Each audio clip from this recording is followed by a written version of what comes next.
नमस्कार दोस्तों, भाइयों, बहनों एवं साथियों, आप सभी लोगों का स्वागत है इस वीडियो में। आप सभी के लिए बहुत ही बड़ा अपडेट यहाँ पर आ चुका है। भारत देश के उत्तर प्रदेश राज्य से आया है। आपको बता दूं, भारत देश के उत्तर प्रदेश राज्य में यहाँ पर पुलिस विभाग में कांस्टेबल का रिक्रूटमेंट के लिए नोटिफिकेशन रिलीज हो चुका है 2023-24 ईयर का।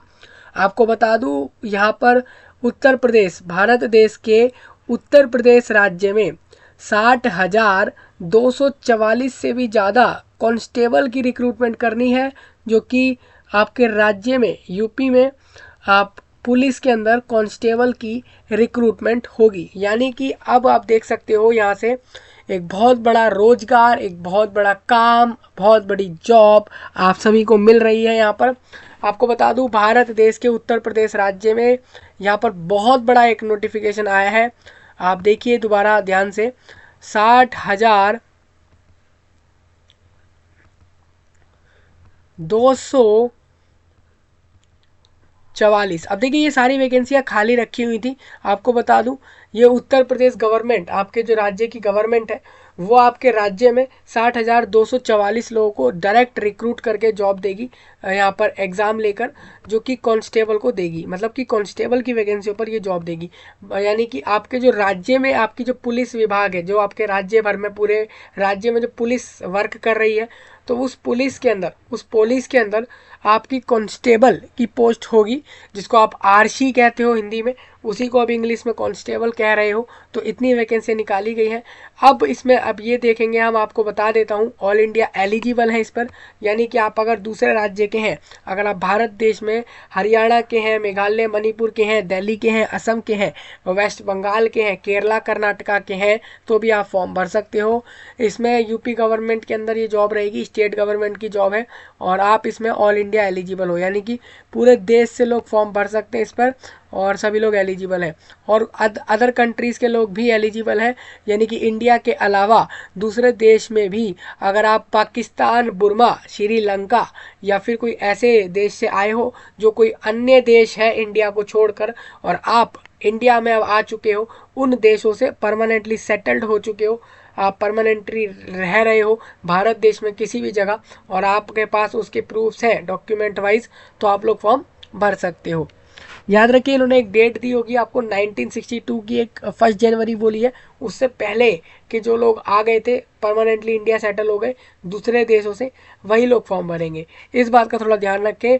और अब आप कहेंगे कि आप लोग जैसे कि कहोगे कि यार हम लोग तो अगर उससे पहले आए होंगे 1962 से पहले, तो इस हिसाब से हम लोगों की एज तो कितनी हो गई, तो हम फॉर्म कैसे भरेंगे। तो मैं आपको बता दूं, ये आपके पूर्वजों की बात हो रही है, आपके जनरेशन वाइज, जो आपके फैमिली में पहले जो लोग रहे या रहे थे या लोग हैं, जो लोग आप ही के परिवार से लोग थे और वो अब परमानेंटली सेटल्ड हो गए थे उस समय पर, तो उन्हीं के फैमिली के लोग यहाँ पर फॉर्म भर पाएंगे। तो ये सारी चीज़ें यहाँ दी गई हैं। ऑल इंडिया यानी कि थ्रू आउट दी वर्ल्ड भी आप इसमें एलिजिबल हो। यानी कि पूरे दुनिया से आप इसमें फॉर्म भर सकते हो अगर आप एलिजिबिलिटी फुलफिल करते हो। 60,244 वैकेंसी है, यानी कि बड़ी रिक्रूटमेंट है। अब इस वीडियो में मैं डिस्कस कर रहा हूँ आपके साथ नोटिफिकेशन इस जॉब का। मैं आपको eligibility, qualification, age limit, salary, selection process, syllabus, exam pattern, और इसमें बेनिफिट क्या क्या होंगे काम करने के, क्या क्या काम करना होगा, फॉर्म का फीस क्या रहेगा, फॉर्म के डेट्स क्या होंगे, सारी चीज़ें आपको इस वीडियो में क्लियर हो जाएंगी। तो आप सभी लोग ध्यान से सुने, और सारे लिंक इस जॉब से जुड़े हुए आपको वीडियो के नीचे प्रोवाइड कराए गए हैं, तो आप वहाँ से जाकर देख सकते हो। तो दोस्तों, वीडियो तो काफ़ी ज़्यादा खास है, आप सुन ही रहे हो कि भारत देश के एक राज्य उत्तर प्रदेश में 60,244 लोगों के लिए रिक्रूटमेंट निकाल दी गई, जो कि एक बहुत बड़ी बात हो जाती है, एक बड़ी रिक्रूटमेंट हो रही है। तो आप लोग इसमें फॉर्म भर सकते हो। मैं आपको सारी चीज़ें बता देता हूँ। बिल्कुल आज ही आप देखोगे तो 23 दिसंबर के डेट में इस नोटिफिकेशन को रिलीज करा गया है। आप देखिए, ये इनका ऑफिशियल वेबसाइट है, आपके उत्तर प्रदेश पुलिस विभाग का जो रिक्रूटमेंट सेक्शन वाला बोर्ड है, उनका आप रिक्रूटमेंट रूल्स में और साथ में डायरेक्ट रिक्रूटमेंट में आप इस नोटिफिकेशन को देख पाओगे। साथ में आप देखो ये नोटिफिकेशन जो जा रहा है अभी ये लिखा हुआ, ये नोटिफिकेशन आपका वही है जो मैं आपको बता रहा हूँ। तो इस तरीके से आप नोटिफिकेशन अपना खुद भी देख सकते हो। जैसे कि आप देखें तो मैं आपको दोबारा दिखाता हूँ, ये आप नोटिफिकेशन अभी देखो, ये जो नोटिफिकेशन आप ये वाला देख रहे हो अभी, ये आप देखोगे पुलिस में आरसी नागरिक, यानी कि आपका कांस्टेबल को कहा जाता है हिंदी में ये। और इतनी पोस्टें जितनी भी निकाली गई हैं वो इसी नोटिफिकेशन में आपको दिखने वाली हैं। तो आप इस तरीके से चेक कर सकते हो। नोटिफिकेशन हम डिस्कस कर लेते हैं सारा कुछ। उत्तर प्रदेश सरकार द्वारा उत्तर प्रदेश पुलिस भर्ती हो रही है एवं पदोन्नति बोर्ड द्वारा तुलसी गंगा कॉम्प्लेक्स विधानसभा मार्ग पर लखनऊ में उत्तर प्रदेश राज्य में जगह पर है आपका। और वहाँ से इस नोटिफिकेशन को रिलीज़ करा है आज के डेट में। और ये विज्ञापन अगर आप देखते हो, आरसी नागरिक इनको कांस्टेबल चाहिए, कांस्टेबल का रिक्रूटमेंट कर रहे हैं उत्तर प्रदेश पुलिस में। पुरुष और महिला दोनों को लेंगे ये इन वैकेंसियों पर, जिनको पे बैंड 5200 से 20,200 का मिलेगा। यानी कि अगर ग्रेड पे 2000 इसमें और इंक्लूड कर दें, यानी कि 20,200 रुपये का सैलरी होगा प्लस 2,000 रुपये और प्लस रहेंगे इसमें। तो आप देख लो कि 20,000 और 2,000, यानी कि आप ये कह लो कि 22,000 आपको इनिशियली स्टार्टिंग में सैलरी मिलेगा कांस्टेबल की पोस्ट पर आपके राज्य की गवर्नमेंट के पुलिस विभाग में। यानी कि उत्तर प्रदेश की गवर्नमेंट के पुलिस विभाग में 22,000 रुपये सैलरी के साथ आपको कांस्टेबल की यहाँ जॉब मिल जाएगी। और आप देख लो कि आरसी नागरिक पुलिस, मैं आपको बता दूं यूआर कैटेगरी के लिए 24,102 वैकेंसियाँ हैं। ईडब्ल्यूएस जो लोग इकोनॉमिकली वीकर सेक्शन से आएंगे उनके लिए 6,024 वैकेंसियाँ हैं। अन्य पिछड़ा वर्ग वालों के लिए 16,264 वैकेंसियाँ हैं। और अनुसूचित जाति के लिए 12,650, अनुसूचित जनजाति के लिए 1,204 वैकेंसियाँ। अगर आप कहो सबसे कम वैकेंसी अनुसूचित जनजातियों के लिए है। और ये जो डिसाइड करा गया है ये आपके स्टेट गवर्नमेंट के रूल यहाँ पर लग रहे हैं। जो रिजर्वेशन है आपके, तो 60,244 वैकेंसीज टोटल हैं।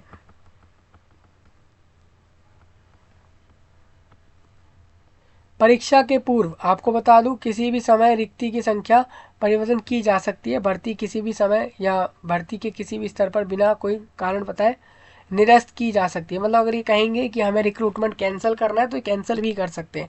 मतलब टोटली भाई गवर्नमेंट का ही राज है, वो जो चाहेंगे वही यहाँ पर करेंगे। फॉर्म की डेट्स मैं आपको बता देता हूँ क्योंकि गवर्नमेंट के अंदर रिक्रूटमेंट है। 27 दिसंबर से आप फॉर्म भरना स्टार्ट कर सकते हो, 16 जनवरी तक फॉर्म भर सकते हो। और समायोजन एवं आवेदन में संशोधन की अंतिम तिथि आप 17 और 18 जनवरी के 2 दिनों में आप फॉर्म में करेक्शन कर सकते हो। अगर आपने कोई मिस्टेक कर दी है फॉर्म भरते हुए तो वो आप कर सकते हो। अगर हम बात करें तो 27 से लेकर सिर्फ 16 जनवरी तक फॉर्म भरने का समय है, यानी आपके पास सिर्फ 20 दिन का समय है। फॉर्म का शुल्क 400 रुपये लिया जाएगा। यहाँ पर सभी लोगों को 400 रुपीज़ पे करने होंगे। और एलिजिबिलिटी ये है कि आप अगर भारत के नागरिक हो फॉर्म भर सकते हो। तिब्बती शरणार्थी हो जो भारत में स्थायी निवास ले चुके हैं वो लोग फॉर्म भर सकते हैं।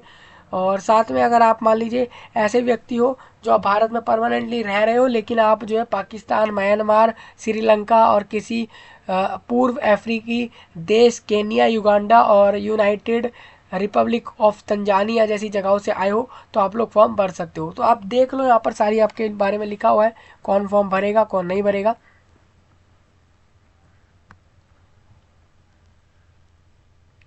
तो ये सारी चीज़ें आप देख लेना। टिप्पणी में ऐसे बोल रहे हैं ये कि ऐसे अभ्यर्थी को जिनके मामले में पात्रता प्रमाण पत्र आवश्यक हो किंतु वह ना तो जारी किया गया हो और ना देने से इनकार किया गया हो, किसी परीक्षा में सम्मिलित किया जा सकता है और उसे इस शर्त पर अंतिम रूप से नियुक्त भी किया जा सकता है कि आवश्यक प्रमाण पत्र उसके द्वारा निर्धारित समय सीमा के प्राप्त कर लिया जाए। ठीक है, मतलब ये कह रहे हैं जो आपके क्वालिफिकेशंस हैं, आपके पास डॉक्यूमेंट्स हैं अपनी पढ़ाई लिखाई के, तो वो सब आपके पास समय से होने चाहिए, फॉर्म के डेट्स के हिसाब से होने चाहिए, क्योंकि ये सब चीज़ें आपकी चेक होंगी। मतलब कह रहे हैं जो भी आप अपनी क्वालिफिकेशन बता रहे हो उसके आपके पास सारे मार्कशीट्स और सारी आपके पास क्वालिफिकेशंस हो। शैक्षणिक अर्हता ये है कि भाई आज जिस भी कैंडिडेट ने अपना बोर्ड द्वारा 10वीं एवं 12वीं 10th class plus 12th class pass कर दी है, मतलब आप 12th प्लस वाले कैंडिडेट अप्लाई कर सकते हैं इसमें। और आपने किसी भी बोर्ड से करा हो, देखिए इन्होंने बता दिया है किसी भी बोर्ड से, सीबीएसई बोर्ड रहा हो, आईसीएसई बोर्ड रहा हो, स्टेट बोर्ड रहा हो, प्राइवेट बोर्ड रहा हो, कोई सा भी बोर्ड पूरे देश में आपने कहीं से भी कराया, अगर वो रिकॉग्नाइज्ड बोर्ड था तो आप लोग इसमें अप्लाई कर दोगे, अगर आप 12th प्लस हो। 12th प्लस मीन्स 12वीं पास हो।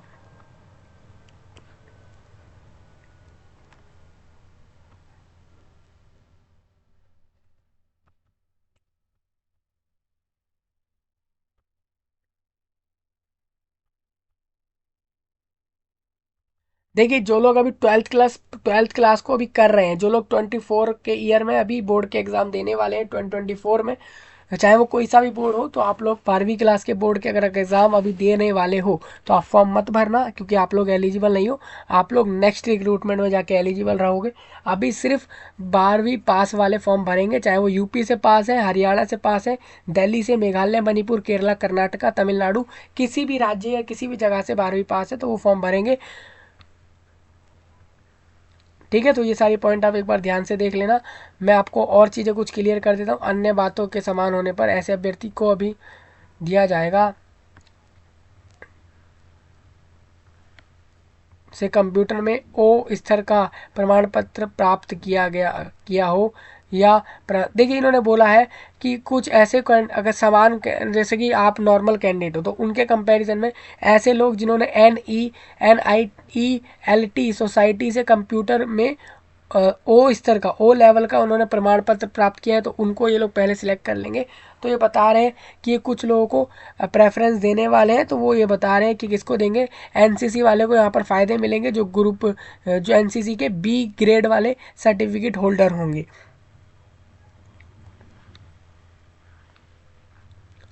आयु में आपको बता देता हूँ, भर्ती के लिए यह आवश्यक है कि आयु, अगर पुरुष की बात करें तो 1 जुलाई 2023 में जो लोग 18 प्लस कर गए और 22 आयु अपनी कंप्लीट नहीं कर पाए, यानी 18 और 22 के बीच वाले कैंडिडेट ही फॉर्म भर पाएंगे। मतलब अगर आप अभी करेंटली 22 से बिलो हो और 18 प्लस हो तो फॉर्म भर देना।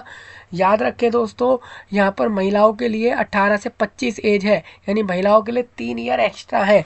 ये चीज़ आप यहाँ से देख पा रहे होंगे। परंतु अगर आप अत्यंत पिछड़ा वर्ग और SC ST हो और इन सब में और ऐसी अन्य श्रेणियों के अभ्यर्थी के लिए अधिक, तो आप छूट, ठीक है। आपको देखिए जो लोग रिजर्वेशन कैटेगरी में है तो उनको यहाँ पर एज में रिलैक्सेशन मिल जाएगा।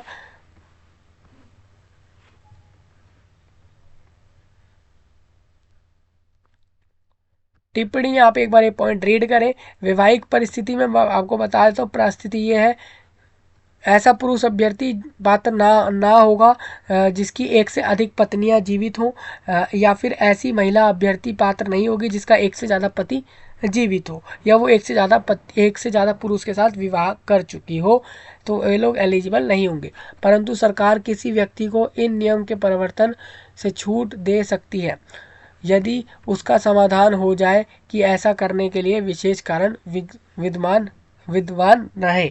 मतलब कह रहे हैं अगर फिर भी कोई ऐसे कैंडिडेट हैं जिन्होंने जो एक से ज़्यादा जीवन साथी के साथ रह रहे हैं, रह रही हैं, तो दोनों के लिए बोल रहे हैं, तो ऐसे में अगर सरकार चाहे तो आपके इस नियमों को चेंज करके वो आपको यहाँ पर रिक्रूट करवा सकते हैं। रिक्रूट मीन्स रिक्रूटमेंट प्रोसेस में आपको यहाँ पर ले लिया जाएगा। अगर आप जो भी आप अपने सरकार के द्वारा अगर आप अपने ऐसे रीजंस देते हो जो कि एक ऐसे रीज़न होंगे जो कि एक्सेप्टेबल होंगे, तो उस कारण से आपको रिक्रूटमेंट में ले लिया जा सकता है।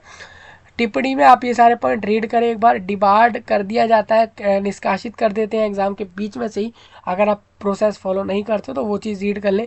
शारीरिक स्वस्थता आप देख सकते हो कैंडिडेट की कैसी होनी चाहिए, वो यहाँ लिखी हुई है।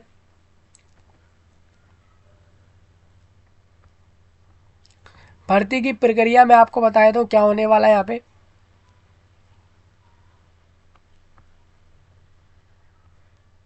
यहाँ पर एक रिटर्न एग्जाम लेंगे दोस्तों आपका। यहाँ पर ऐसे अभ्यर्थी जिनके आवेदन पत्र प्रथम दृष्टा सही पाए जाएंगे, ऐसे ऑफलाइन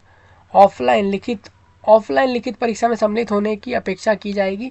मतलब यहाँ पर एक ऑफलाइन में एग्ज़ाम रहेगा, लिखित यानी रिटर्न एग्ज़ाम होगा, में वस्तुनिष्ठ प्रकार का आपका जो है यहाँ पर, यानी वस्तुनिष्ठ मीन्स हो जाता है ऑब्जेक्टिव टाइप के क्वेश्चंस रहेंगे का प्रश्न पत्र रखा जाएगा। लिखित परीक्षा रहेगी और ऑफलाइन पेपर होगा और 300 मार्क्स का जो है यहाँ पर अंकों की होगी पेपर, और जिसकी समयाविधि यानी कि 2 घंटे में आपको 300 नंबर का पेपर कंप्लीट करना है। और ये लिखित परीक्षा जो रहेगी 4 विषयों का होगा, 4 सब्जेक्ट्स रहेंगे, सामान्य ज्ञान, सामान्य हिंदी और संख्यात्मक एवं मानसिक योग्यता और मानसिक अभिरुचि और बुद्धिलब्धि एवं तार्किक क्षमता जैसे पॉइंट, ये सारे आपके सब्जेक्ट्स आएंगे।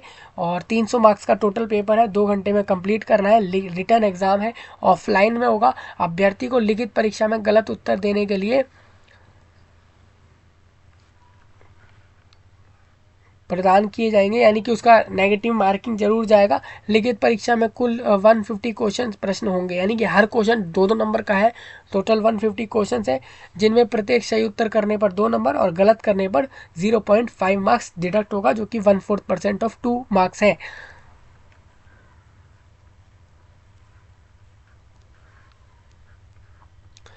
OMR आधारित परीक्षा प्रणाली के अनुसार संपन्न कराई जाएगी। इन्होंने देखिए क्लियर कर दिया, ऑफलाइन में ऐसा नहीं कि आपको शीटें जाकर भरनी होगी, पैराग्राफ्स भरने होंगे, ऐसा कुछ नहीं होगा।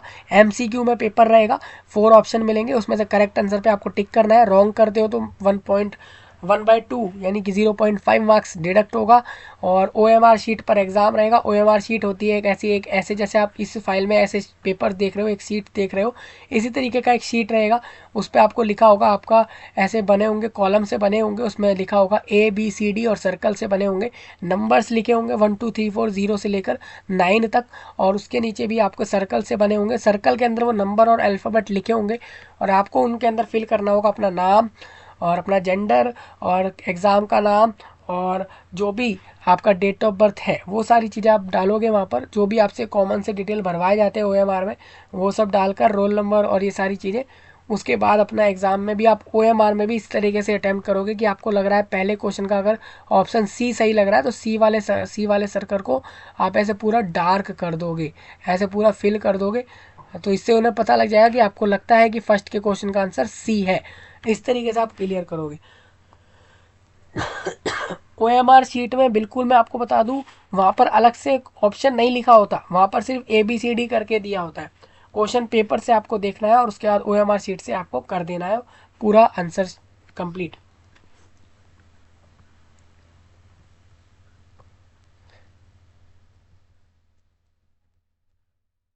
अथवा एक से अधिक पाली में अथवा एक से अधिक दिनांकों में को अभी विभिन्न प्रश्न पत्र के साथ विभिन्न पालियों में कराई जाएगी। इन्होंने कह दिया कि भाई एक ही शिफ्ट में एग्जाम भी हो सकता है एक ही दिन की ज़्यादा शिफ्टों में एग्जाम हो सकता है कि काफ़ी ज़्यादा दिन लग जाए, अलग अलग शिफ्टें लगवाकर इस रिक्रूटमेंट को कराने के लिए, इस एग्ज़ाम को कराने के लिए, तो ऐसा हो सकता है। जितने फॉर्म ज़्यादा आते हैं उतने ज़्यादा शिफ्टें यहाँ पर होंगी। लिखित परीक्षा एक से अधिक पालियों में अथवा अगर एक से ज़्यादा पालियों में होती है, शिफ्टों में हो जाती है, एक से ज़्यादा दिनों में हो जाती है, तो ऐसे में नॉर्मलाइजेशन करके एक फॉर्मूला यूज़ करा जाएगा। हेतु बोर्ड द्वारा नॉर्मलाइजेशन प्रक्रिया का प्रशासन विशेषक सूचना विधित प्रक्रिया अपनाई जाएगी। मैं आपको बता दूं 18 दिसंबर 2023 का एक नोटिस आप उठाकर देखो, जो कि PRPB करके जो है इस तरीके से एक नोटिस है, 2023 का नोटिस नंबर 155 है, इस डेट का है 18 दिसंबर का।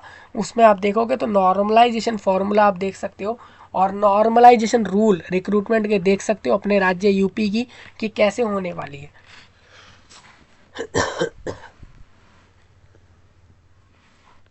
आंसर उत्तर कुंजी हो जाता है, आंसर की आपको मिल जाएगी Uttar Pradesh police recruitment website पर आंसर की मिलेगी, जिससे आप चेक कर सकते हो कि आपने किस क्वेश्चन का क्या आंसर करा था अपने एग्जाम पर जाकर, तो आप चेक कर सकते हो। सूत्र आपको बता दूं, सही उत्तर, निर्धारित अंक, सही प्रश्नों की संख्या। देखिए मान लीजिए आपके कितने आंसर करेक्ट गए वो बता दिया इन्होंने, फिर उसको इनटू कर दिया कितने निर्धारित मार्क्स आपके आए, फिर उसके बाद इन्होंने कितना सही प्रश्न की संख्या कितनी रही वो उससे उसको डिवाइड कर देंगे। तो इस तरीके से रिजल्ट बनाएंगे। नॉर्मलाइजेशन का फॉर्मूला आप जरूर देख लेना, वो नोटिस यहाँ पर इन्होंने नंबर दे दिया है उसका, उस नोटिस को जाकर एक बार आप देख लें। टिप्पणी में आप ये पॉइंट रीड कर सकते हैं, सारे पॉइंट इंपॉर्टेंट है आप सभी के लिए। डॉक्यूमेंट देखिए, ये एग्ज़ाम हो जाने के बाद तुरंत आपका डॉक्यूमेंट वेरीफाई करा देंगे, वो सारे डॉक्यूमेंट चेक करेंगे जो भी आपने फॉर्म में दिए वो करेक्ट है या नहीं, और उसके बाद फिजिकल स्टैंडर्ड टेस्ट कराएंगे, जो फिर इसमें आपका फिजिकल स्टैंडर्ड टेस्ट हो जाएगा। डॉक्यूमेंट वेरिफिकेशन में आप सारे डॉक्यूमेंट दिखा देंगे अपने क्वालिफिकेशन के, मार्कशीट्स के, और इसके अलावा फ़ोटो अपनी लेकर जाएंगे, वहाँ पर दिखाएंगे। फॉर्म का प्रिंट भी दिखा देना जो यहाँ पर सबमिट कर रहे हो सभी लोग। इस तरीके से रहेगा। Physical standard test PST, physical standard test में आपका ये देखा जाएगा कि आपका जो ऊंचाई है, हाइट है, वो कितनी है, वो देखी जाएगी। याद रखिए 168 सेंटीमीटर कम से कम हो अगर आप पुरुष हैं और आप सामान्य वर्ग से आ रहे हैं, यानी कि आप अगर रिजर्वेशन में नहीं आ रहे हैं तब। और जो लोग अनुसूचित जनजाति हैं, एसटी हैं, वो 160 सेंटीमीटर के भी होंगे हाइट से, तो वो लोग फॉर्म भर सकेंगे, क्योंकि वो उनकी फिजिकल स्टैंडर्ड टेस्ट में वो पास मान लिए जाएंगे। सीने की बात कर लूँ तो यहाँ पर बोला गया है सीने का जो साइज रहेगा आपका वो 79 सेंटीमीटर का होना चाहिए बिना फुलाए, और 84 सेंटीमीटर विद एक्सपेंशन होना चाहिए, यानी कि आपको फुलाने के बाद वो साइज़ होना चाहिए। और अगर आप एसटी कैटेगरी के हो तो आपको 2 सेंटीमीटर का इसमें जो है रिलैक्सेशन मिलेगा आपके चेस्ट साइज में।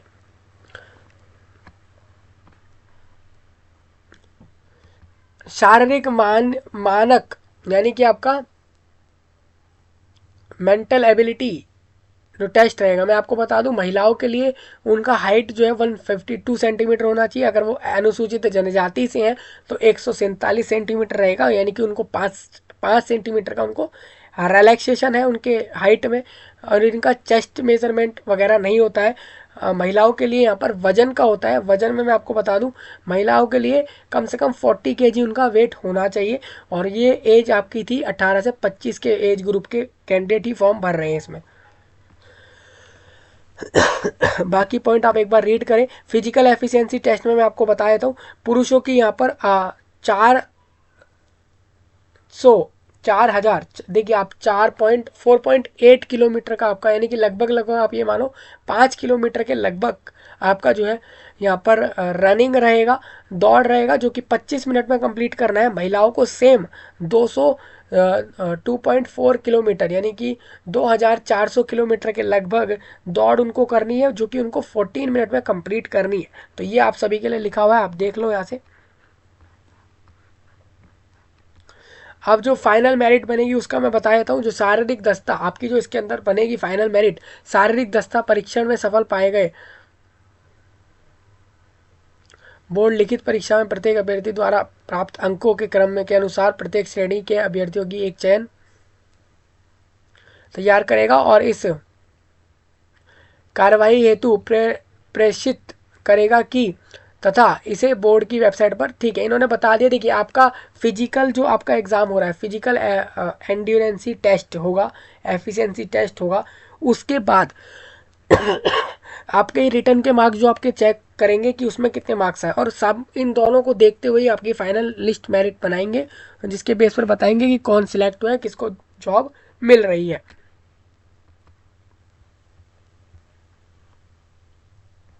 कोई वेटिंग लिस्ट नहीं आएगी इसमें रिजल्ट की, इस बात का सभी लोग ध्यान रखेंगे।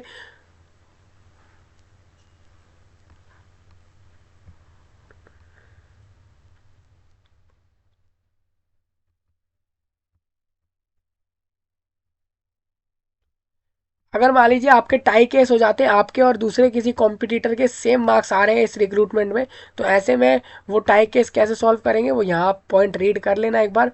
आरक्षण और आयु सीमा में छूट किस किस को मिल रही है, तो आप देख लो।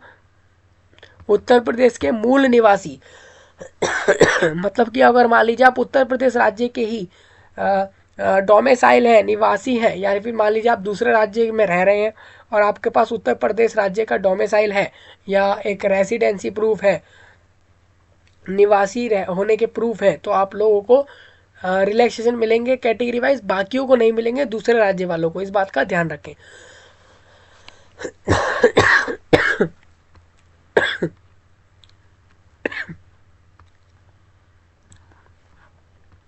बाकी ये पॉइंट एक बार आप सभी लोग रीड करें, आप सभी के लिए इम्पोर्टेंट है।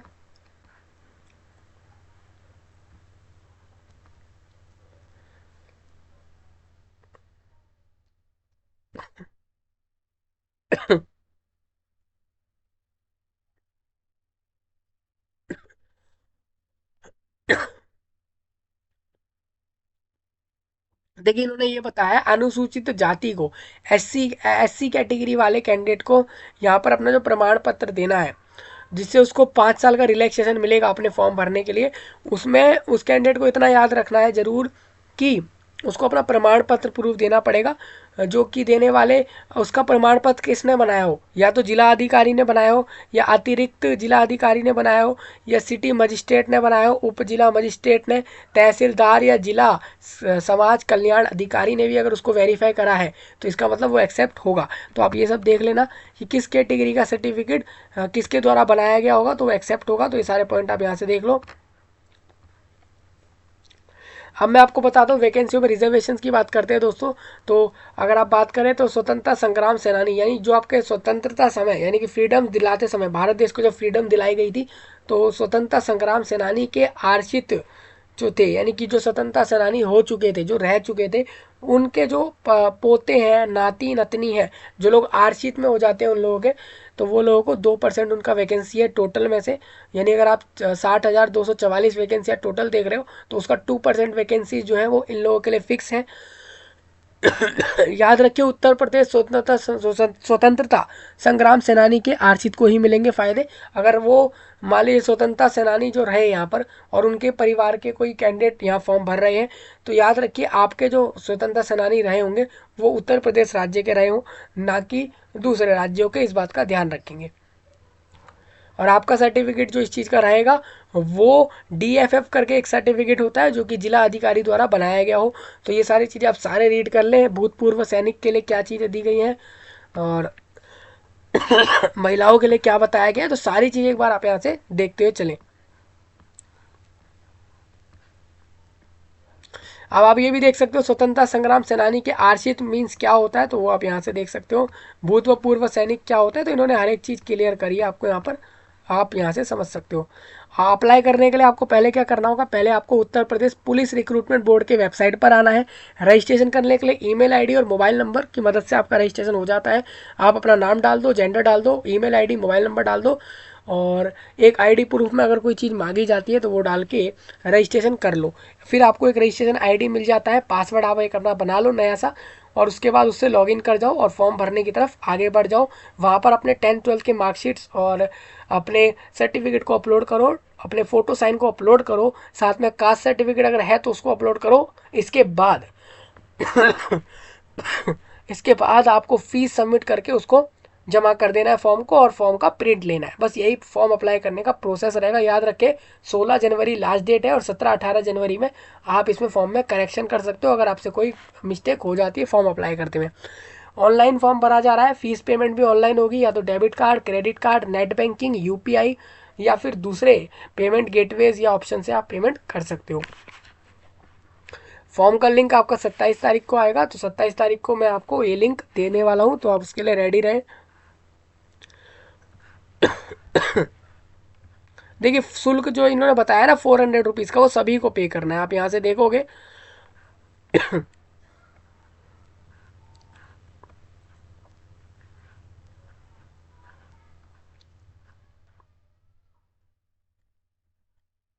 फोटो और साइन का कितना साइज रखना है और क्या फॉर्मेट रखना है, एक बार उसको आप यहाँ से देख लें। डॉक्यूमेंट्स कौन कौन से लगाए जाएंगे, क्या फॉर्मेट रहेगा, तो एक बार इस चीज़ को देख लें। आवेदन करते समय क्या क्या पॉइंटों का ध्यान रखें वो आप यहाँ से रीड करें।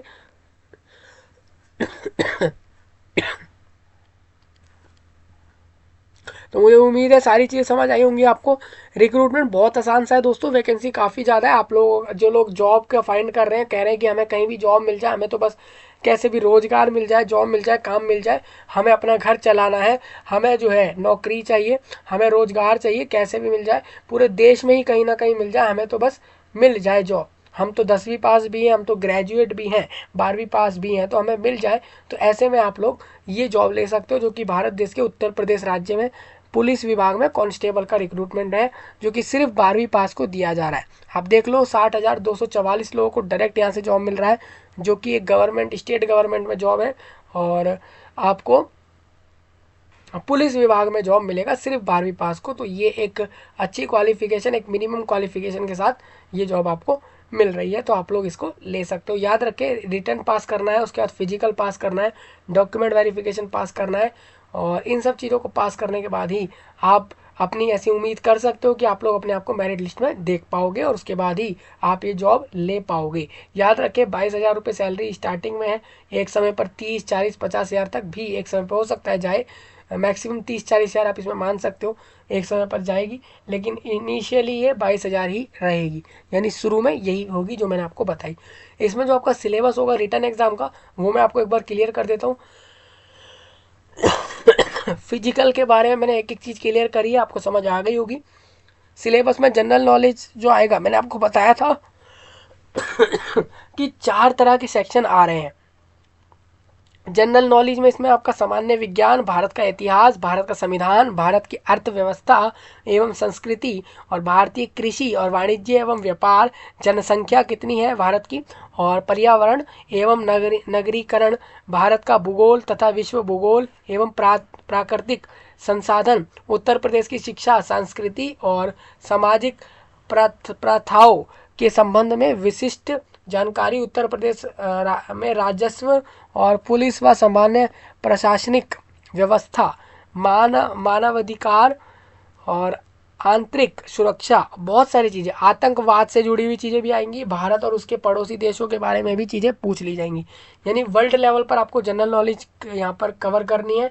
जनरल हिंदी भी आपका आएगा, जिसमें आपका तत्भव, तत्सम और पर्यायवाची, विलोम और अनेकार्थक और वाक्यांशों के स्थान पर एक शब्द और समरूपी भिन्नार्थक शब्द, अशुद्ध वाक्यों को शुद्ध करना, और लिंग और वचन और कारक सर्वनाम, विशेषण, क्रिया, काल और वाच्य अव्यय,